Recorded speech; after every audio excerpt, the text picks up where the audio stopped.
ಮುಳಬಾಗಿಲು ನಗರದ ಹೊರವಲಯದಲ್ಲಿ ರಾಷ್ಟ್ರೀಯ ಹೆದ್ದಾರಿಯಲ್ಲಿ ಚಲಿಸುತ್ತಿದ್ದ ಕಾರೊಂದು ಏಕಾಏಕಿ ಹೊತ್ತಿ ಉರಿದ ಘಟನೆ ನಡೆದಿದೆ. ಕಾರಿನಲ್ಲಿದ್ದ ಕುಟುಂಬಸ್ಥರು ಅದೃಷ್ಟವಶಾತ್ ಯಾವುದೇ ಪ್ರಾಣಾಪಾಯ ಇಲ್ಲದೆ ಪಾರಾಗಿದ್ದಾರೆ. ಬೆಂಕಿ ಹೊತ್ಕೊಂಡ ಕೆಲವೇ ಕ್ಷಣಗಳಲ್ಲಿ ಕಾರು ಸಂಪೂರ್ಣವಾಗಿ ಸುಟ್ಟು ಕರಕಲಾಗಿದೆ.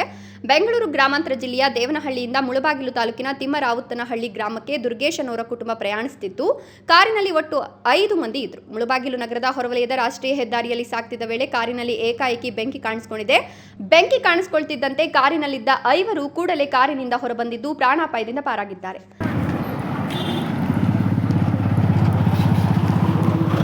ಏನು ಗುರು ಇದು? ಕಾಯಿ ಕಾರು ಇಂಡಿಕಾ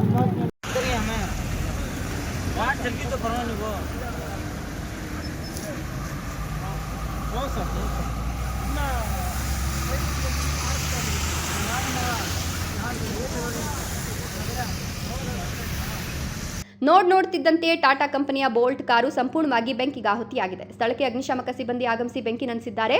ಘಟನೆಯು ಮುಳಬಾಗಿಲು ನಗರ ಪೊಲೀಸ್ ಠಾಣಾ ವ್ಯಾಪ್ತಿಯಲ್ಲಿ ನಡೆದಿದ್ದು, ಬೆಂಕಿ ಹೊತ್ತಿಕೊಳ್ಳಲು ನಿಖರ ಕಾರಣ ಏನು ಅನ್ನೋದು ಇನ್ನಷ್ಟೇ ತಿಳಿದು ಬರಬೇಕಿದೆ. ಸತೀಶ್, ಈ ನ್ಯೂಸ್ ಟಿವಿ, ಕೋಲಾರ.